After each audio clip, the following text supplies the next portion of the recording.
Virgin coconut oil. ತುಂಬ ವರ್ಷದ ಕನಸು ಮೇಡಮ್. ನಿನ್ನ ಪ್ರಾಡಕ್ಟಿಂದ ಎಷ್ಟು ಜನರ ಜೀವನ ಮೌಲ್ಯವರ್ಧಿತ ಆಗುತ್ತೆ ಅನ್ನೋದ್ರ ಮೇಲೆ ನಿನ್ನ ಕಂಪ್ನಿ ಮೌಲ್ಯ ಇರುತ್ತೆ ಅಂತ ತುಂಬ ದೊಡ್ಡ ಮನಸ್ಸು ಹೇಳ್ತಿದ್ದನ್ನು ಕೇಳ್ತಾ ಇದ್ವಿ ನಾವು. ಸೊ ಸ್ವದೇಶಿ ದಿಶಾ 2012 ಸ್ಟಾರ್ಟ್ ಆದ ಕಂಪ್ನಿ ಅದು. ನಮ್ಮ ದೇಹದಲ್ಲಿರೋ ಒಂದು ದೊಡ್ಡ ಟ್ರಾಫಿಕ್ ವ್ಯವಸ್ಥೆ ಇದೆ, ಅದೇ ರಕ್ತನಾಳಗಳು ಅಂತ ನಾವು ಕರೀತೀವಿ. 1,20,000 ಕಿಲೋಮೀಟ್ರ್ ಇದೆ ನಿಮ್ಮ ಬಾಡಿನಲ್ಲಿ ರಕ್ತನಾಳ. ತೆಂಗೇನಿದೆ, ಇದು ನೀವು ತಿನ್ನೋ ಎಲ್ಲ ಎಣ್ಣೆಕಾಳು ಗಿಡಗಳಿಗಿಂತ 800 ವರ್ಷ ಬದುಕ್ತಕ್ಕಂತಹ ಗಿಡ. ಯಾವ್ಯಾವ ಅಂಗಕ್ಕೆ ಏನೇನು ತಲುಪಿಸ್ಬೇಕು ಅನ್ನೋದನ್ನ 10 ನಿಮಿಷದಲ್ಲಿ ಡಿಸೈಡ್ ಮಾಡೋವಂಥ ಶಕ್ತಿ ಈ ವರ್ಜಿನ್ ಕೊಕೊನಟ್ ಆಯಿಲ್ಗಿರುತ್ತೆ. ಯಾಕೆಂದರೆ ಒಂದು ತೆಂಗಿನ ಮರ ತನ್ನ ಬೇರ್ನ 8 ಅಡಿವರೆಗೂ ಕೆಳಗೆ ಬಿಡುತ್ತೆ, ಅಲ್ಲಿಗೆ ಮನುಷ್ಯ ರೀಚ್ ಆಗೋಕ್ಕೂ ಆಗಲ್ಲ. ಇದನ್ನು ಭೂಲೋಕದ ಅಮೃತ ಅಂತ ಕರೀತಾರೆ. ಯಾವ ತೆಂಗಿನಕಾಯಿಂದ ತೆಂಗಿನ ಸೊಸಿ ಬರುತ್ತೋ ಅಂಥ ಕಾಯಿಂದ ತಯಾರಿಸೋ ಎಣ್ಣೆನ ವರ್ಜಿನ್ ಕೊಕೊನಟ್ ಆಯಿಲ್ ಅಂತ ಕರೀತಾರೆ. ಬಟ್ ಇದರ ಸೆಲ್ಫ್ ಲೈಫ್ ನೀವು 10 ವರ್ಷ ಇಟ್ಟರು ಕೂಡ ಕೆಡಲ್ಲ. ಸಣ್ಣ ಒಂದು ರಕ್ತನಾಳ ಬ್ಲಾಕ್ ಆಯಿತಾ 10 ಜನ ಡಾಕ್ಟ್ರ್ ಹತ್ರಕ್ಕೆ ಹೋಗಿ ತೋರಿಸ್ತಾರೆ, ಗೊತ್ತಾಗಲ್ಲ ಮೇಡಮ್.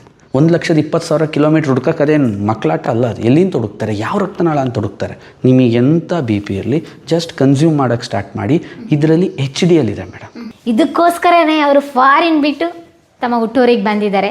ಮನಸೊಂದಿದ್ದರೆ ಮಾರ್ಗವೂ ಉಂಟು, ಕೆಚ್ಚದೆ ಇರಬೇಕೆಂದೆಂದು ದಿನಯ ನಂಬಿ ಬದುಕು, ಅದರಲ್ಲೇ ದೇವರ ಹುಡುಕು, ಬಾಳಲಿ ಬರುವುದು ಬೆಳಕು, ನಮ್ಮ ಬಾಳಲಿ ಬರುವುದು ಬೆಳಕು. ನಿಮ್ಮ ಪ್ಯಾಲೇಸ್ ಎಂಟ್ರಿ ನೋಡಿನೇ ನಾವು ಇಷ್ಟೊಂದು ಎಕ್ಸೈಟ್ಮೆಂಟಲ್ಲಿ ಇದ್ದೀವಿ. ಇನ್ನು ನಿಮ್ಮ ಆಫೀಸ್ ನೋಡಬೇಕು, ಯಾಕೆಂದರೆ ನಿಮ್ಮ ಕನಸೋದು. ಇದಕ್ಕೋಸ್ಕರ ನೀವು ಫಾರಿನ್ ಬಿಟ್ಟು ಇಂಡಿಯಾಗೆ ಬಂದು ಅದರಲ್ಲೂ ಹುಟ್ಟೂರಲ್ಲೇ ಒಂದು ಸಂಸ್ಥೆನ ಸ್ಥಾಪನೆ ಮಾಡಿದ್ದೀರಾ. ಎಷ್ಟು ವರ್ಷದ ಕನಸು? ತುಂಬ ವರ್ಷದ ಕನಸು ಮೇಡಮ್, ತುಂಬ ವರ್ಷದ ಕನಸು. ಕನಸು ಏನಿತ್ತು ಅಂತಂದರೆ, ನಿನ್ನ ಪ್ರಾಡಕ್ಟಿಂದ ಎಷ್ಟು ಜನರ ಜೀವನ ಮೌಲ್ಯವರ್ಧಿತ ಆಗುತ್ತೆ ಅನ್ನೋದ್ರ ಮೇಲೆ ನಿನ್ನ ಕಂಪ್ನಿ ಮೌಲ್ಯ ಇರುತ್ತೆ ಅಂತ ತುಂಬ ದೊಡ್ಡ ಮನಸ್ಸು ಹೇಳ್ತಿದ್ದನ್ನು ಕೇಳ್ತಾ ಇದ್ವಿ ನಾವು. ಅದೇ ಡ್ರೀಮ್ ನಮ್ಮ ಕನಸಲ್ಲಿ ಯಾವಾಗಲೂ ಇರ್ತಿತ್ತು. ಸೊ ಅಷ್ಟೇ ಮೌಲ್ಯವರ್ಧಿತವಾಗಿರೋ ಬಹಳ ಉನ್ನತ ಮಟ್ಟದ ಆಲೋಚನೆ ಇರೋ ಸಂಸ್ಥೆ ಕಟ್ಟಬೇಕು ಅಂತ ಫಸ್ಟ್ ಹೆಸರಿಂದ ಸ್ಟಾರ್ಟ್ ಆಯಿತು ನನಗೆ. ಏನು ಹೆಸರಿಡೋಣ? ಸೊ ಸ್ವದೇಶಿ ದಿಶಾ, ಫಾರ್ ಲೈಫ್. ಏನಕ್ಕೆ ಸ್ವದೇಶಿ ದಿಶಾ ಅಂತಂದರೆ, ಎಲ್ಲರೂ ನಾವು ಬಿಸ್ನೆಸ್ ಮಾಡೋಕ್ಕೆ ಇಂಪೋರ್ಟ್ ಮಾಡ್ತೀವಿ, ಅದು ಇದು ಅನ್ನೋರ ಮಧ್ಯದಲ್ಲಿ ನಾನು ದೇಶೀಯವಾಗಿ ನಮ್ಮದೆಷ್ಟು ಪವರ್ಫುಲ್ ದಾರಿ ಇದೆ ಅಂತ ತೋರಿಸ್ಬೇಕು ಅಂತೇಳಿ ಸ್ವದೇಶಿ ದಿಶಾ ಅಂತ ಇಟ್ವಿ. ಸೊ 2012 ಸ್ಟಾರ್ಟ್ ಆದ ಕಂಪ್ನಿ ಅದು. ಹಾಗಾದ್ರೆ 13 ವರ್ಷದ ಜರ್ನಿ ನಿಮ್ಮದು. ಎಸ್ ಮೇಡಮ್, ತುಂಬ ದೊಡ್ಡ ಕತೆ ಆಗಾದ್ರೆ. ಹೌದು. ಅದಾದ್ಮೇಲೆ ಸ್ಟಾರ್ಟ್ ಆಗಿದ್ದು ಸ್ವದೇಶಿ ದಿಶಾ ಹರ್ಬ್ಸ್ ಅಂತ. ಸೊ ರೀಸೆಂಟಾಗಿ ಸ್ಟಾರ್ಟ್ ಆಗಿದ್ದ company Swadeshi Disha nutri food ಅಂತ. 3 ಕಂಪನಿ ಇದೆ ಹಾಗಾದ್ರೆ. Present we are running 3 companies. ಮಾತಾಡಂಗಿಲ್ಲ ಸರ್, ನಮ್ಮ ಹಾಸನ್ ಅವರು ಅರಸೀಕೆರೆಯವರು ಅಂದರೆ ಕಡಿಮೆನಾ? ಓಕೆ ಬನ್ನಿ ಸರ್, ನಿಮ್ಮ ಪ್ಲೀಸ್ ಕಮ್ ಕಂಪನಿ ನೋಡೋಣ. ಬನ್ನಿ ಗುರು, ನಮ್ಮ ಗುರು ಕಂಪ್ನಿಗೆ ಏನೇನು ಪ್ರಾಡಕ್ಟ್ ಇದೆ. ಇದಕ್ಕೋಸ್ಕರನೇ ಅವರು ಫಾರಿನ್ ಬಿಟ್ಟು ತಮ್ಮ ಹುಟ್ಟೂರಿಗೆ ಬಂದಿದ್ದಾರೆ. ಸರ್ ಈಗ ಸರ್ ಆಫೀಸ್ ಎಲ್ಲ ಮಾಡಿದ್ದೀರಾ, ನನ್ನ ಕಂಪ್ನಿ ಅಂದರೆ ಬರೀ ಪ್ರಾಡಕ್ಟ್ ಇದ್ದಾರೆ ಅಂದರೆ ಎಂಪ್ಲಾಯಿ ಕೆಲಸ ಮಾಡ್ತಾ ಇದ್ದಾರೆ. ಎಷ್ಟು ಚೆನ್ನಾಗಿ ಎಂಪ್ಲಾಯ್ ಇದ್ದಾರೆ?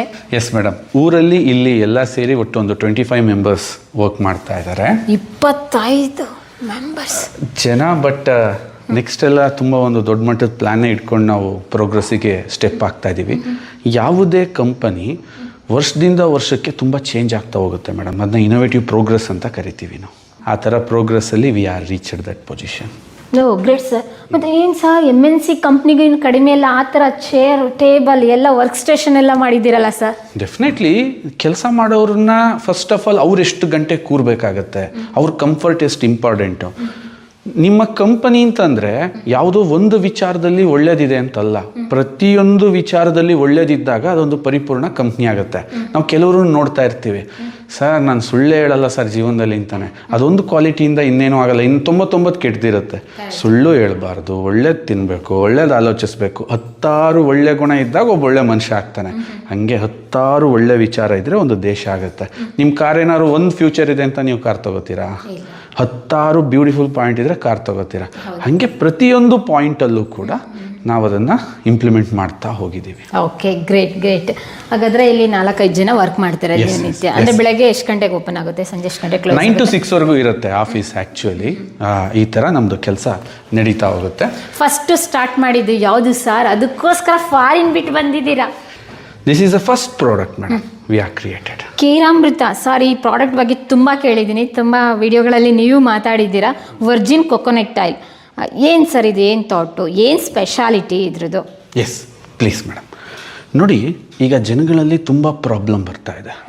ನಿದ್ದೆ ಇಲ್ಲ, ಸುಸ್ತಾಗತ್ತೆ, ಡಿಪ್ರೆಷನ್ಗೆ ಹೋಗ್ತಾರೆ, ಬಾಡಿಗೆ ಬೇಕಾದಂತಹ ಪೋಷಕಾಂಶಗಳು ಸಿಗ್ತಾ ಇಲ್ಲ. ಇದನ್ನೆಲ್ಲ ತಿಳ್ಕೊಳ್ಳೋದಕ್ಕಿಂತ ಮುಂಚೆ ಸಿಂಪಲ್ಲಾಗಿ ಏನಕ್ಕೆ ಅಂತ ತಿಳ್ಕೊಳ್ಳಿ. ಭೂಮಿನಲ್ಲಿ ಪೋಷಕಾಂಶಗಳಿಲ್ಲ, ಈಗಲೂ ಇಲ್ಲ, ಮುಂದಕ್ಕೂ ಇರಲ್ಲ, ಇನ್ಮುಂದಕ್ಕೂ ಇರಲ್ಲ. ಈ ಪ್ರಾಬ್ಲಮ್ ಇದು ಕಂಟಿನ್ಯೂ ಆಗೋದೆ. ಆ ಟೈಮಲ್ಲಿ ನಮಗನ್ಸಿದ್ದೇನಂತಂದರೆ, ಇಷ್ಟು ದೊಡ್ಡ ಪ್ರಾಬ್ಲಮ್ನ ನಾವು ಸೊಲ್ಯೂಷನ್ ಹುಡುಕೋದು ಈಸಿಯಾಗಿ ಆಗಲ್ಲ. ನಾವು ಅವಾಗ ಏನು ಹುಡುಕ್ತಾ ಇದ್ವಿ, ಈಗ ನಾವೇನು ತಿಂತೀವಿ ಆಹಾರಗಳು ಎಲ್ಲ ಭೂಮಿಯ ಮೇಲೆ ಅರ್ಧ ಅಡಿಯಿಂದ 1 ಅಡಿ ಅಷ್ಟು ಜಾಗದಲ್ಲಿ ಕಲ್ಟಿವೇಟ್ ಆದರೆ, ಮನುಷ್ಯ ಕೆಡ್ಸೋಕ್ಕಾಗದೇ ಇರ್ತಕ್ಕಂತಹ ಭೂಮಿಯ ಕೆಳಮಟ್ಟದಲ್ಲಿರೋ ಪೋಷಕಾಂಶಗಳನ್ನ ತೆಂಗು ನಮಗೆ ತೆಗೆದುಕೊಡುತ್ತೆ. This is the first point. ಯಾಕೆಂದರೆ ಒಂದು ತೆಂಗಿನ ಮರ ತನ್ನ ಬೇರ್ನ 8 ಅಡಿವರೆಗೂ ಕೆಳಗೆ ಬಿಡುತ್ತೆ. ಅಲ್ಲಿಗೆ ಮನುಷ್ಯ ರೀಚ್ ಆಗೋಕ್ಕೂ ಆಗಲ್ಲ. ಅಂತಹ ನಿಗೂಢವಾಗಿರ್ತಕ್ಕಂತಹ ಲಕ್ಷಾಂತರ ವರ್ಷದಿಂದ ಅಲ್ಲಿ ಶೇಖರಣೆ ಆಗಿರೋ ಪೋಷಕಾಂಶನ ತೆಗೆದು ತನ್ನ ಕಾಯಲ್ಲಿ ಇಟ್ಟು ಕೊಡ್ತಕ್ಕಂತಹ ಒಂದು ಮಹಾನ್ ಅಮೃತ ತೆಂಗು ಅಂತ ಕನ್ಸಿಡರ್ ಆಯ್ತು. ಓಕೆ, ನನಗೆ ಈ ಪ್ರಾಬ್ಲಮಿಗೆ ಸೊಲ್ಯೂಷನ್ ಬೇಕು. ಸೊಲ್ಯೂಷನ್ ತುಂಬ ನ್ಯಾಚುರಲ್ ಆಗಿರಬೇಕು. ಆ ಪ್ರಾಡಕ್ಟ್ ಮೇಲೆ ಕ್ವಶನ್ಸೇ ಇರಬಾರ್ದು. ಜೊತೆಗೆ ಎಲ್ಲದಕ್ಕಿಂತ ಹೆಚ್ಚಾಗಿ ಈ ಒಂದು ಪ್ರಾಡಕ್ಟ್ ಏನಿದೆ ಇದು ಇಡೀ ಪ್ರಪಂಚ ಒಪ್ಪಿರಬೇಕು. ಆ ಥರ ನೋಡಿದಾಗ ತೆಂಗಿಗೆ ಆ ವಿಶೇಷವಾದ ಸ್ಥಾನಮಾನ ಇರೋದು ನನಗೆ ಗೊತ್ತಾಯ್ತು. ಕಲ್ಪವೃಕ್ಷ ಅಂತ ಸುಮ್ಮನೆ ಹೇಳ್ತಾರೆ. ಇದನ್ನ ನಾನು ಸ್ವಲ್ಪ ವೈಜ್ಞಾನಿಕವಾಗಿ ನಿಮಗೆ ಎಲಾಬ್ರೇಟ್ ಮಾಡಲಾ ಏನಿದು ಅಂತೇಳಿ. ನೋಡಿ, ಯಾವುದೇ ಒಬ್ಬ ಮನುಷ್ಯನ ಆಯಸ್ಸು, ಏಜ್ ಅಂತ ಏನಿದೆ, ಅದು ಅವನ ಜೀನ್ಸ್ ಮೇಲೆ ಡಿಪೆಂಡ್ ಆಗಿರುತ್ತೆ ಅಂತ ನಾವು ಹೇಳ್ತೀವಿ. ಅವನ ಜೀನ್ಸ್ ಹೇಗಿರುತ್ತೆ. ಈಗ ನಾವೇನು ನೋಡ್ತಾ ಇದ್ದೀವಿ, ಮನುಷ್ಯನ ಜೀನ್ಸ್ಗಳು ವೀಕ್ ಆಗ್ತಾ ಬರ್ತಾ ಇದೆ. ತಾತ ಇದ್ದಂಗೆ ಮಗ ಇಲ್ಲ, ಅವ್ರ ಮಗ ಇದ್ದಂಗೆ ಮೊಮ್ಮಗ ಇಲ್ಲ, ಮೊಮ್ಮಗ ಇದ್ದಂಗೆ ನೆಕ್ಸ್ಟ್ ಮಗ ಇಲ್ಲ. ಯಾಕೆ ಈ ಜೀನ್ಸ್ ವೀಕ್ ಆಯಿತು? ಸ್ವಲ್ಪ ಯೋಚನೆ ಮಾಡಿದಾಗ ಈ ಜೀನ್ಸ್ ಮಾಡಿಫಿಕೇಷನ್ ಅಥವಾ ಇಂಪ್ರೂವ್ ಆಗೋದು ನಮ್ಮ ಆಹಾರದಿಂದ ಮಾತ್ರ. ಸೊ ಅದೇ ಥರ ನಾವೇನು ಯೋಚನೆ ಮಾಡಿದ್ವಿ, ನಾವೇನು ಫುಡ್ ತಿಂತೀವೋ ಆ ಫುಡ್ ನಮ್ಮ ಜೀನ್ಸ್ ಮೇಲೆ ಒಂದು ಪ್ರಭಾವವನ್ನು ಬೀರುತ್ತೆ.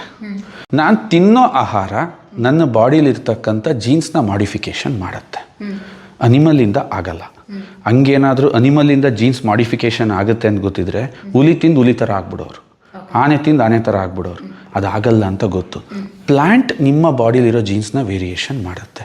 ನೀನು ತಿನ್ನೋ ಆಹಾರ ಎಷ್ಟು ದಿನ, ಎಷ್ಟು, ಹೇಗೆ, ಎಷ್ಟು ಗಟ್ಟುಮುಟ್ಟಾಗಿದೆ ಅನ್ನೋದ್ರ ಮೇಲೆ ನಿನ್ನ ಆಹಾರದ ಕ್ವಾಲಿಟಿ ನಿಂತಿರುತ್ತೆ. ಇದರಿಂದ ಒಂದು ದೊಡ್ಡ ಸೈನ್ಸ್ ಇದೆ. ಸಿಂಪಲ್ಲಾಗಿ ಎಕ್ಸ್ಪ್ಲೈನ್ ಮಾಡ್ತೀನಿ. ಆಯುರ್ವೇದದಲ್ಲಿ ಟೊಮೊಟೊಗೆ ಅಷ್ಟು ದೊಡ್ಡ ಒಳ್ಳೆ ಪ್ರಾತಿನಿಧ್ಯ ಕೊಡಲ್ಲ, ಆದರೆ ಹುಣಸೆ ಹಣ್ಣಿಗೆ ಕೊಡ್ತಾರೆ. ನೀವು ನನ್ನೊಂದು ಕ್ವಶನ್ ಮಾಡ್ಬೋದು, ಟೊಮೊಟೊ ಹಣ್ಣಲ್ಲೂ ಚಿತ್ರಾನ್ನ ಮಾಡ್ತೀವಿ, ಹುಣಸೆ ಹಣ್ಣಲ್ಲೂ ಯಾಕೆ? ಟೊಮೊಟೊ ಹಣ್ಣು 3 months ಬದುಕೋ ಗಿಡ. ಅದು ಚಳಿ ತಡೆಯಲ್ಲ, ಬಿಸಿಲು ತಡೆಯಲ್ಲ, ಮಳೆ ತಡೆಯಲ್ಲ. ಹಿಂಗೆ ಯಾರು ಟೊಮೊಟೊ ಗಿಡನ ಹಿಂಗೆ ಇಟ್ಕೊಂಡು ಎತ್ತಿದ್ರೆ ಬರುತ್ತೆ. ಆದರೆ ಹುಣಸೆ ಹಣ್ಣು ಇದೆಯಲ್ಲ, ನೀವೆಷ್ಟು ಬಿಸಿಲು ಬೇಕಾದ್ರೂ ತಡೆಯುತ್ತೆ, 10 ವರ್ಷ ಮಳೆ ಇಲ್ಲ ಅಂದರೆ ಇರುತ್ತೆ, ಎಂಥ ಬಿರುಗಾಳಿ ಬೇಕಾದ್ರೂ ತಡೆಯುತ್ತೆ. ಒಂದು ಹುಣಸೆ ಮರ 1000 ವರ್ಷದ ತನಕ ಬದುಕುತ್ತೆ. ಅದರಲ್ಲಿರುವ ಆ ಗಟ್ಟಿತನದ ಗುಣ ಹುಣಸೆ ಹಣ್ಣಲ್ಲಿರುತ್ತಾ? ಇರುತ್ತೆ. ಅದು ನನ್ನ ದೇಹಕ್ಕೆ ಹೋದಾಗ ನನ್ನ ದೇಹದ ಮೇಲೆ ಪ್ರಭಾವ ಬೀರುತ್ತಾ? 200% ಬೀರುತ್ತೆ. ಅದೇ ಥರ ತೆಂಗೇನಿದೆ, ಇದು ನೀವು ತಿನ್ನೋ ಎಲ್ಲ ಎಣ್ಣೆಕಾಳು ಗಿಡಗಳಿಗಿಂತ 800 ವರ್ಷ ಬದುಕ್ತಕ್ಕಂತಹ ಗಿಡ. ಇದು ಚಳಿ ತಡೆಯುತ್ತೆ, ಮಳೆ ತಡೆಯುತ್ತೆ, ಎಲ್ಲ ತಡೆಯುತ್ತೆ. ಅದರ ಪರಿಣಾಮ ನಮ್ಮ ದೇಹದ ಮೇಲೆ ಆಗುತ್ತಾ? 200% ಆಗುತ್ತೆ. ಇದನ್ನು ಯಾರು ತಿಂತಾರೋ ದೀರ್ಘಕಾಲಿನವರೆಗೆ ಭಾಳ ಆರೋಗ್ಯವಾಗಿರ್ತಾರೆ. ಇದು ಸೈಂಟಿಫಿಕಲಿ ಇಂಪ್ರೂವ್ ಆಗಿದೆ ಅಂತ ನೀವು ನನಗೆ ಕ್ವಶನ್ ಮಾಡಿದ್ರೆ, ಏಡಿಗಳು ಬರುತ್ತೆ, ಕ್ರ್ಯಾಬ್. ನಮ್ಮ ಒಳನಾಡಲ್ಲೆಲ್ಲ ಜಸ್ಟ್ 300 grams ಟು ಒಂದು ಚಿಕ್ಕ 30 grams ಇರುತ್ತೆ ದೊಡ್ಡ ಏಡಿಗಳು. ಒಂದು ಸಣ್ಣ ಲೈಫ್ ಸ್ಪ್ಯಾನ್ ಇರುತ್ತೆ ಅದಕ್ಕೆ. ಒಂದು 3 months 4 monthsಲ್ಲೆಲ್ಲ ಅದರ ಲೈಫ್ ಸ್ಪ್ಯಾನ್ ಕಂಪ್ಲೀಟ್ ಆಗಿಬಿಡುತ್ತೆ. ಸಮುದ್ರದಲ್ಲಿ ಏಡಿಗಳು ಬರ್ತವೆ, 1 kg 2 kg ಇರುತ್ತೆ. ಒಂದು ಜಾಗದಲ್ಲಿ ಒಂದು ಏಡಿ ಸಿಗುತ್ತೆ ವಿಜ್ಞಾನಿಗಳಿಗೆ, ಸರಿ ಸುಮಾರು 20-30 kg ತೂಕ ಇರುತ್ತೆ ಏಡಿ. ಅದು 30-40 ವರ್ಷ ಬದುಕ್ತಿರುತ್ತೆ. ವಿಜ್ಞಾನಿಗಳಿಗೆ ಶಾಕ್ ಆಗುತ್ತೆ, ಏನಿದು ಎಲ್ಲ ಇದರ ಜೊತೆಲಿರ್ತಕ್ಕಂಥ ಏಡಿಗಳು ಯಾವುದ್ರಲ್ಲೂ ಇಲ್ಲದಿರೋ ವಿಶೇಷ ಇದರಲ್ಲಿ ಏನಿದೆ ಅಂತ ಸರ್ಚ್ ಮಾಡಿದಾಗ ಅವ್ರಿಗೆ ಬರೋದಷ್ಟೇ ಇದೇನು ತಿಂತಿದೆ ಅಂತ. ಏನು ತಿಂತಿದೆ ಅನ್ನೋದ್ರ ಮೇಲೆ ಪ್ರಾಣಿ ರೂಪಿತ ಆಗಿರುತ್ತೆ. ವಿಜ್ಞಾನಿಗಳಷ್ಟೇ ಇನ್ಪುಟ್ ಔಟ್ಪುಟ್ ಚೆಕ್ ಮಾಡ್ತಾರೆ. ಇನ್ಪುಟ್ ಏನು ಹೋಗುತ್ತೋ ಔಟ್ಪುಟ್ ಅದು ಬರುತ್ತೆ ಅಂತ. ಅವಾಗ ಅವ್ರಿಗೆ ಗೊತ್ತಾಯ್ತು ತೆಂಗಿನಕಾಯಿ ತಿಂತಾ ಇರುತ್ತೆ. ಈಗ ಎಷ್ಟೋ ಜನ ವೀಕ್ಷಕರು ನೋಡ್ತಾ ಇದ್ದಾರೆ, ಪಕ್ಕದಲ್ಲಿ ಗೂಗಲ್ ಮಾಡಿದ್ರಾಯ್ತು, ಕೋಕೋನಟ್ ಕ್ರ್ಯಾಬ್ ಅಂತ ಏಡಿಗೆ ತೆಂಗಿನಕಾಯಿ ಏಡಿ ಅಂತ ಹೆಸರಿಟ್ಟಿದ್ದಾರೆ. ಅಂದರೆ ಒಂದು ಏಡಿ ತನ್ನ ಆಹಾರದಲ್ಲಿ ಒಂದು ಬದಲಾವಣೆನ ಮಾಡಿಕೊಂಡು ದೇವ್ರು ಕೊಟ್ಟಿರೋ ಆಯಸ್ಸನ್ನ ಎಕ್ಸ್ಟೆಂಡ್ ಮಾಡುತ್ತೆ ಅಂದಮೇಲೆ ಮನುಷ್ಯರು ಯಾಕೆ ಮಾಡಬಾರ್ದು ಅನ್ನೋದು ನಮ್ಮ ಪ್ರಶ್ನೆ. ಹೌದು, ಕರೆಕ್ಟ್. ಹಾಗಾಗಿ ತೆಂಗಿಗೆ ಅಷ್ಟು ಪವರ್ ಇದೆ ಅಂತ, ಪವರ್ಫುಲ್, ಅಷ್ಟು ಕ್ವಾಲಿಟಿ ಇದೆ ಮತ್ತು ಅಷ್ಟು ಸಾಮರ್ಥ್ಯ ಇದೆ ಅಂತ ಹೇಳ್ದಂಗಾಯ್ತು. 100%. ಇನ್ನು 2 ಪಾಯಿಂಟ್ನ ಇದ್ರ ಬಗ್ಗೆ ನಾನು ನಿಮಗೆ ಮೇಜರಾಗಿ ಹೇಳ್ತೀನಿ. ಸೊ ನಮ್ಮ ದೇಹದೊಳಗೆ ಏನಾಗುತ್ತೆ ಅಂತ ನಮಗೆ ಕಾಣಲ್ಲ. ಅದು ಕಾಣಕ್ಕೆ ಸಾಧ್ಯನೂ ಇಲ್ಲ. ಹೊರಗಡೆ ನಾವು ಮೇಕಪ್ ಮಾಡ್ಕೋಬೋದು, ಹೇಗೆ ಬೇಕಾದರೂ ಇರ್ಬೋದು, ಆದರೆ ಒಳಗಡೆ ಗೊತ್ತಾಗಲ್ಲ. 100%. ಒಂದು ಸಿಂಪಲ್ ಕ್ವಶನ್ನ ನಿಮಗೆ ಕೇಳ್ತೀನಿ. ತುಂಬ ಜನ ಡಾಕ್ಟರ್ಸ್ ಹಾರ್ಟ್ ಅಟ್ಯಾಕ್ ಆಗಿದೆ, ತುಂಬ ಜನ ಡಾಕ್ಟರ್ಸ್ಗೆ ಕ್ಯಾನ್ಸರ್ ಆಗಿದೆ. ಡಾಕ್ಟರ್ಸ್ಗೆ ನಮ್ಮಂಥ ನಿಮ್ಮಂಥ ಕಾಮನ್ ಪೀಪಲ್ಗಳು ಮಾತಿಲ್ ತರಬೇಡಿ. ನಮಗೆ ಗೊತ್ತಿಲ್ಲ, ಓದಿಲ್ಲ, ಏನೂ ಮಾಡಿಲ್ಲ. ಬಟ್ ದಿಸ್ ಡಾಕ್ಟರ್ಸ್ ಯಾಕೆ ಇವರಿಗೆ ಓದಿದ್ರು ಒಂದು ಸೆನ್ಸೇಷನ್ ಗೊತ್ತಾಗಲಿಲ್ವಾ ಅಂದರೆ ಅವ್ರಿಗೆಲ್ಲ ಯಾರಿಗೂ ಗೊತ್ತಾಗಲ್ಲ. Why? Because body is a invisible. ಇಂಥ ದೇಹದ ಈ ಮೆಕ್ಯಾನಿಸಮ್ ಒಳಗೆ ಯಾವ್ಯಾವ ಅಂಗಕ್ಕೆ ಏನೇನು ತಲುಪಿಸ್ಬೇಕು ಅನ್ನೋದನ್ನ 10 ನಿಮಿಷದಲ್ಲಿ ಡಿಸೈಡ್ ಮಾಡೋವಂಥ ಶಕ್ತಿ ಈ ವರ್ಜಿನ್ ಕೊಕೊನಟ್ ಆಯಿಲ್ಗಿರುತ್ತೆ. ಬೆಳಿಗ್ಗೆ ಎದ್ದು ತಾವು ಒಂದು 10 ml ನಿಮ್ಮ ಬಾಯಲ್ಲಿ ಇಟ್ಕೊಂಡ್ರೆ ನಿಮ್ಮ ಬಾಯಿಯ ಸಲೈವದ ಜೊತೆ ಇದು ಬೆರೆತು ನಿಮ್ಮ ದೇಹಕ್ಕೆ ಅವಶ್ಯಕವಾಗಿರೋ ಪೋಷಕಾಂಶನ ನಿಮ್ಮ ಬಾಯಲ್ಲಿ ರೆಡಿ ಮಾಡೋ ಅಮೃತ. ಅದಕ್ಕೆ ನಾವು ಇದನ್ನ ತುಂಬ ನ್ಯಾಚುರಲ್ ವೇ ಅಂತ ಕರಿತೀವಿ. ಮೆಡಿಸನನ್ನು ಯಾವುದೋ ಲ್ಯಾಬಲ್ಲಿ, ಮೆಡಿಸನನ್ನು ಯಾವುದೋ ಇದರಲ್ಲಿ ಮಾಡಲ್ಲ. ನಿಮ್ಮ ಬಾಯಲ್ಲಿ ನಿಮ್ಮ ದೇಹಕ್ಕೆ ಬೇಕಾಗಿರೋ ಮೆಡಿಸನ್ಸ್. ಯಾಕೆ ನಿಮ್ಮ ಬಾಡಿಗೆ ಏನು ಡಿಫಿಷಿಯನ್ಸಿ ಇದೆ ನನಗೆ ಗೊತ್ತಿಲ್ಲ, ಇನ್ನೊಬ್ಬರು ಬಾಡಿಲಿ ಏನು ಡಿಫಿಷಿಯನ್ಸಿ ಇದೆ ನನಗೆ ಗೊತ್ತಿಲ್ಲ. ಆ ಥರ ಇನ್ಸ್ಟಂಟಾಗಿ ರೆಡಿ ಮಾಡೋದ್ರಿಂದ ಇದನ್ನು ಭೂಲೋಕದ ಅಮೃತ ಅಂತ ಕರೀತಾರೆ. ಓಕೆ. ಹಾಂ. ಆದರೆ ನಿಮ್ಮದು ಕೊಬ್ಬರಿ ಎಣ್ಣೆ ಅಲ್ಲ, ತೆಂಗಿನ ಎಣ್ಣೆ. 100%. ಇಲ್ಲಿ ಭಾಳ ಇಂಪಾರ್ಟೆಂಟ್ ಟಾಸ್ಕ್ ಇದೆ. ವರ್ಜಿನ್ ಅನ್ನೋ ಪದ ಏನಕ್ಕೆ ಬಳಸ್ತಾರೆ ಅನ್ನೋದು ನಾನು ನಿಮ್ಗೆ ಹೇಳ್ಬಿಡ್ತೀನಿ. ವಿರೂಪಗೊಳ್ಳದ ಅಂತ. ಕೊಬ್ಬರಿ ಎಣ್ಣೆ ಅಂದಾಗ ಒಣ ಕೊಬ್ಬರಿಯಿಂದ ತೆಗಿತಕ್ಕಂಥದ್ದು, ಗಾಣದಲ್ಲಿ ತೆಗಿತಕ್ಕಂಥದ್ದು, ಅದನ್ನೆಲ್ಲ ನೀವು ಎಣ್ಣೆ ನೋಡಿ. ವರ್ಜಿನ್ ಆಯಿಲ್ ಅಂದರೆ ಹಸಿ ತೆಂಗಿನಕಾಯಿಂದ ತೆಗಿತಕ್ಕಂಥದ್ದು. ಏನು ವ್ಯತ್ಯಾಸ ಅಂತ ನೀವು ಕೇಳಿದ್ರೆ, ಹೆಸರು ಕಾಳಿಗೂ ಮೊಳಕೆ ಕಟ್ಟಿದ ಹೆಸರು ಕಾಳಿಗೂ ಇರೋ ವ್ಯತ್ಯಾಸ ಯಾವ್ದು ಒಳ್ಳೇದು? ಮೊಳಕೆ ಕಟ್ಟಿದಂತ. ಯಾಕೆ? ತುಂಬಾ ಪ್ರೋಟೀನ್ ಇದೆ. ಪ್ರೋಟೀನ್ ಅಂತಂದ್ರೆ ಅದರಲ್ಲಿ ಮೊಳಕೆ ಬಂದರೆ ಜೀವ ಬಂತು ಅಂತ ಕರಿತೀವಿ. ಜೀವ ಇನ್ ದ ಸೆನ್ಸ್ ಜೀವಸತ್ವ ಅಂದರೆ ವೈಟಮಿನ್ಸ್ ಅಂತ ಕರಿತೀವಿ. ಅದೇ ಥರ ನಾನೀಗ ತೆಂಗಿನ ಸೊಸಿ ನಡಬೇಕು ಅಂದರೆ ಕೊಬ್ಬರಿ ನಟ್ರೆ ಬಿಡಲ್ಲ. ಹಸಿ ತೆಂಗಿನಕಾಯಿ, ಯಾವ ತೆಂಗಿನಕಾಯಿಯಿಂದ ತೆಂಗಿನ ಸೊಸಿ ಬರುತ್ತೋ ಅಂಥ ಕಾಯಿಂದ ತಯಾರಿಸೋ ಎಣ್ಣೆನ ವರ್ಜಿನ್ ಕೊಕೊನಟ್ ಆಯಿಲ್ ಅಂತ ಕರೀತಾರೆ. Full natural. Full natural. ಈಗ ಕೊಬ್ಬರಿ ಎಣ್ಣೆ ಮಾಡಬೇಕಾದ್ರೆ ಗಾಣದಲ್ಲಿ ಸ್ವಲ್ಪ ನೀರು ಹಾಕ್ತಾರೆ, ಅದು ಹೀಟಲ್ಲಿ ಹೋಗುತ್ತೆ ಹಾಗೆ ಹೀಗೆ ಅಂತಾರೆ. ಬಟ್ ಅದಕ್ಕೂ ಇದಕ್ಕೂ ಸಂಬಂಧನೇ ಇರಲ್ಲ. ಅದನ್ನು ನಾವು ನೀರನ್ನ ಆ್ಯಡ್ ಮಾಡೋದ್ರಿಂದ ವರ್ಜಿನ್ ಅನ್ನೋ ಪದ ಅಲ್ಲಿ ಬರ್ಸೋಕ್ಕಾಗಲ್ಲ. ಇದರಲ್ಲಿ ಯಾವುದನ್ನೂ ಆ್ಯಡ್ ಮಾಡ್ದಲ್ಲ, ಇದರಲ್ಲಿ ಫುಲ್ ಸ್ಟೈನ್ಲೆಸ್ ಸ್ಟೀಲ್ ಉಪಕರಣಗಳನ್ನ ಬಳಸಬೇಕು. ಇಟ್ ಹ್ಯಾಸ್ ಎ ವೆರಿ ತುಂಬ ಲಿಬರೋಷಿಯಸ್ ಸೆಟಪ್ ಅದು. ಯಾಕೆಂದರೆ ಹಸಿ ತೆಂಗಿನಕಾಯಿಂದ ಎಣ್ಣೆ ತೆಗಿಬೇಕು ಅಂದಾಗ ತುಂಬ ಸೆಟಪ್ ದೊಡ್ಡದಾಗುತ್ತೆ. ಬಟ್ ಇದರ ಸೆಲ್ಫ್ ಲೈಫ್ ನೀವು 10 ವರ್ಷ ಇಟ್ಟರು ಕೂಡ ಕೆಡಲ್ಲ. 10 ವರ್ಷ ಇಟ್ಟರು ಕೆಡಲ್ವಾ ಸರ್? ಎಸ್, 100%. ಓಕೆ. ಅಂದರೆ ನನಗೊಂದು ಡೌಟ್ ಇದೆ. ಇವಾಗ ಕೊಬ್ಬರಿ ಎಣ್ಣೆಗೂ ತೆಂಗಿನ ಎಣ್ಣೆಗೂ ಏನು ಡಿಫ್ರೆನ್ಸ್ ಇದೆ ಸರ್? ಎಲ್ಲ ಇವಾಗ ಕೊಬ್ಬರಿ ಎಣ್ಣೆ ಎಲ್ಲ ಯೂಸ್ ಮಾಡ್ತಾರೆ ಅಡುಗೆಗೆ ಎಲ್ಲದಕ್ಕೂ. ಕೊಬ್ಬರಿ ಎಣ್ಣೆಲಿ ಏನಾಗುತ್ತೆ, ಒಂದು ಸ್ವಲ್ಪ ದಿನ ಆದಮೇಲೆ ಟೇಸ್ಟ್ ಚೇಂಜ್ ಆಗ್ತಾ ಬರುತ್ತೆ. ಯಾಕೆ ನೀರು ಆ್ಯಡ್ ಮಾಡಿರ್ತಾರೆ. ಸೊ ಗಾಣದಲ್ಲಿ ಆ್ಯಡ್ ಮಾಡಿ ಟೇಸ್ಟ್ ಚೇಂಜ್ ಆಗುತ್ತೆ. ಆ ಟೇಸ್ಟ್ ಪರ್ಟಿಕ್ಯುಲರ್ ಜನಕ್ಕಷ್ಟೇ ಎಕ್ಸೆಪ್ಟ್ ಆಗ್ತಾ ಹೋಗುತ್ತೆ. ಆ್ಯಂಡ್ ಇದು ರಾ ಯೂಸ್ ಮಾಡೋದ್ರಿಂದ ಇಲ್ಲಿ ಹೈಜಿನಿಕ್ ತುಂಬ ಇಂಪಾರ್ಟೆಂಟ್ ಆಗಿರುತ್ತೆ. ಯಾಕೆ ನಾವು ಇದನ್ನೇನು ಸಜೆಸ್ಟ್ ಮಾಡ್ತೀವಿ, ಬೆಳಿಗ್ಗೆ ಖಾಲಿ ಹೊಟ್ಟೆಲಿ ಕುಡೀರಿ, ಎನಿಥಿಂಗ್. ನಮ್ಗೆ ಆ ಪ್ರಾಬ್ಲಮ್ ಈ ಪ್ರಾಬ್ಲಮ್ ಅಂತ ಹೇಳ್ಬೇಡ, ಎನಿಥಿಂಗ್.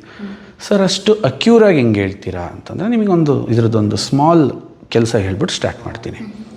ಇವತ್ತೇನಿದೆ ಪ್ರಾಬ್ಲಮ್ ಜನಗಳದ್ದು ಅಂದರೆ ರಿಚ್ ಕಾರ್ಬ್ ಡಯಟ್ ಮೇಡಮ್. ಅಂದರೆ ಅತಿ ಹೆಚ್ಚು ಇಡ್ಲಿ ತಿಂದರೆ 5 ಇಡ್ಲಿ ತಿಂತಾರೆ, ಪಲಾವ್ ತಿಂದರೆ ಜಾಸ್ತಿ ತಿಂತಾರೆ, ಮನೇಲಿ ರೊಟ್ಟಿ ತಿಂದರೆ ಜಾಸ್ತಿ ತಿಂತಾರೆ. ಮೀನ್ಸ್ ರಿಚ್ ಕಾರ್ಬ್ಸ್ ಡಯಟ್ಸ್ನ ಮಾಡ್ತಾರೆ. ಕಾರ್ಬೋಹೈಡ್ರೇಟ್ ಈಗಿನ ಕಾಲಕ್ಕೆ ಅಷ್ಟು ಒಳ್ಳೆಯದಲ್ಲ. ಯಾಕೆ ಈಗಿನ ಕಾಲ ಅಂತ ಯಾಕೆ ಹೇಳ್ತಿದ್ದೀನಿ ಅಂತಂದರೆ, ಯಾರೂ ಶ್ರಮಜೀವಿಗಳಿಲ್ಲ. ಎಲ್ಲದಕ್ಕೂ ಆಲ್ಟರ್ನೇಟಿವ್ ಹುಡುಕೋತೀವಿ, ಎಲ್ಲದಕ್ಕೂ ರೆಸ್ಟ್, ಆರಾಮಿರಬೇಕು. ಕಾರ್ಬ್ಸ್ ಏನು ಮಾಡುತ್ತೆ, ನಿಮ್ಮ ಬಾಡಿಗೆ ಹೋಗ್ತಿದ್ದಂಗೆ ತಿಂದಮೇಲೆ ಅದು ಗ್ಲೂಕೋಸ್ ಆಗುತ್ತೆ. ಗ್ಲೂಕೋಸ್ ಸಿಂಪಲ್ ಫಾರ್ಮುಲೇಷನ್ ಎನರ್ಜಿ ಆಗಬೇಕು. ಎನರ್ಜಿ ಖರ್ಚು ಮಾಡಿದ್ರೆ ಗುಡ್, ಅದು ಖರ್ಚಾಗಲಿಲ್ವಾ ವೆರಿ ಬ್ಯಾಡ್. ನಿಮ್ಮ ಲಿವರ್ ಏನು ಮಾಡಬೇಕು, ಅದನ್ನ LDL ಕನ್ವರ್ಟ್ ಮಾಡುತ್ತೆ. ಇಡಕ್ಕೆ ಜಾಗ ಬೇಕಲ್ಲ. ನಮ್ಮ ದೇಹದಲ್ಲಿರೋ ಒಂದು ದೊಡ್ಡ ಟ್ರಾಫಿಕ್ ವ್ಯವಸ್ಥೆ ಇದೆ, ಅದೇ ರಕ್ತನಾಳಗಳು ಅಂತ ನಾವು ಕರೀತೀವಿ. 1,20,000 ಕಿಲೋಮೀಟ್ರ್ ಇದೆ ನಿಮ್ಮ ಬಾಡಿನಲ್ಲಿ ರಕ್ತನಾಳ. ಈಗ ನೀವು ರೋಡ್ ಇರೋ ಹೊತ್ತಿಗೆ ಬೆಂಗಳೂರಿಂದ ನಮ್ಮ ಮನೆಗೆ ಬಂದ್ರಿ, ನಿಮ್ಮ ಸೈಟಿಗೆ 2 ಕಡೆ ರೋಡ್ ಇದೆ ಅಂದರೆ ವ್ಯಾಲ್ಯೂನೇ ಜಾಸ್ತಿ. ಅದೇ ನಿಮ್ಮ ಜಮೀನಿಗೆ ರೋಡೇ ಇಲ್ಲ ಅಂದರೆ ಜಮೀನು ಯಾರೂ ಕೇಳಲ್ಲ. ಆಚೆಗಡೆ ರೋಡಿಗೆ ಈ ಮಹತ್ವ ಇದೆ ಅಂದರೆ ನಿಮ್ಮ ದೇಹದೊಳಗಿರೋ ರೋಡೇ ಈ ರಕ್ತನಾಳಗಳು ಅಂತ ನಾವು ಕರಿತೀವಿ. ಈ ಆಚೆಗಡೆ ಇಲ್ಲ ರೋಡ್ಗಳು ಹೇಗೆ ಮಳೆ ಗಾಳಿಯಿಂದ ಹಾಳಾಗುತ್ತೋ ಅದೇ ಥರ ನಿಮ್ಮ ದೇಹದೊಳಗಿರೋ ರೋಡ್ ನೀವು ತಿನ್ನೋ ಫುಡ್ಡಿಂದ ಹಾನಿ ಆಗುತ್ತೆ. LDL ಅಲ್ಲಿ ಡೆಪಾಸಿಟ್ ಆಗುತ್ತೆ, ಲೋ ಡೆನ್ಸಿಟಿ ಲಿಪೋಪ್ರೋಟೀನ್ಸ್ ಅಂತ ನಾವು ಕರಿತೀವಿ. ಸಣ್ಣ ಒಂದು ರಕ್ತನಾಳ ಬ್ಲಾಕ್ ಆಯಿತಾ, 10 ಜನ ಡಾಕ್ಟ್ರ್ ಹತ್ರಕ್ಕೆ ಹೋಗಿ ತೋರಿಸ್ತಾರೆ, ಗೊತ್ತಾಗಲ್ಲ ಮೇಡಮ್. 1,20,000 ಕಿಲೋಮೀಟ್ರ್ ಹುಡ್ಕಕ್ಕೆ ಅದೇನು ಮಕ್ಕಳಾಟ ಅಲ್ಲ. ಅದು ಎಲ್ಲಿಂದ ಹುಡುಕ್ತಾರೆ, ಯಾವ ರಕ್ತನಾಳ ಅಂತ ಹುಡುಕ್ತಾರೆ.